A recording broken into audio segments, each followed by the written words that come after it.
Here's a shocking revelation that's bound to leave you questioning the integrity of international debates. A highly anticipated Oxford Union discussion on India's response to Pakistan has collapsed into a chaotic mess, with accusations flying left and right. But here's where it gets controversial. Indian speaker J Sai Deepak has openly accused the Pakistani side of orchestrating a deliberate gambit to avoid confrontation, while the Pakistan High Commission claims the Indian delegation withdrew at the last minute. So, who's telling the truth? Let's dive in. The debate, titled "The House Believes That India's Response to Pakistan is a Populist Strategy Sold as Security Policy," was slated for November 27, 2025.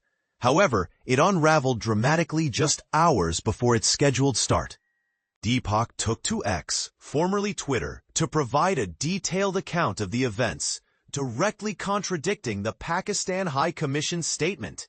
He alleged that the entire affair was marred by organizational instability, starting with the involvement of Pakistani nationals in key Oxford Union positions.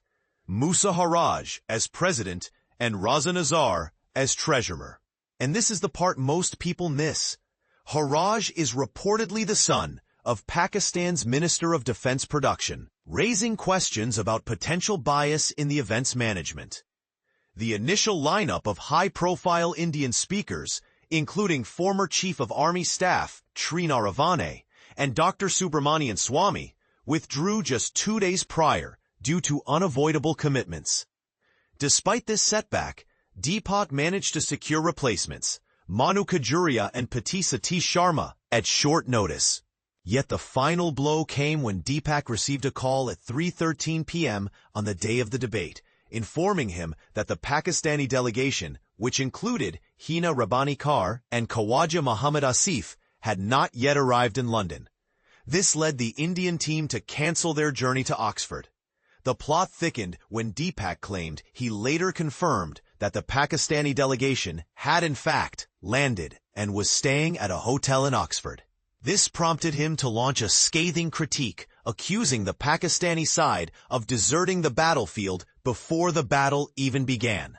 He further slammed the Oxford Union leadership for allowing the institution to be dragged through the mud and become a mouthpiece for the Pakistan High Commission. Is this a fair assessment, or is Deepak overstepping?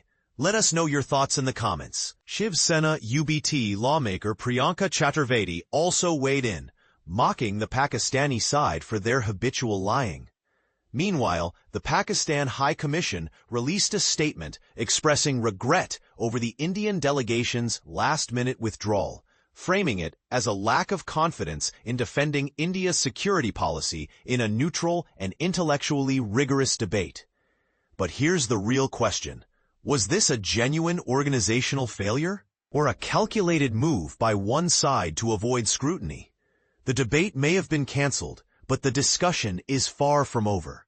This incident raises broader questions about the neutrality of international platforms and the role of geopolitical tensions in academic discourse. Are such events truly spaces for intellectual exchange, or do they inevitably become battlegrounds for political agendas? Share your perspective below. We'd love to hear your take on this contentious issue.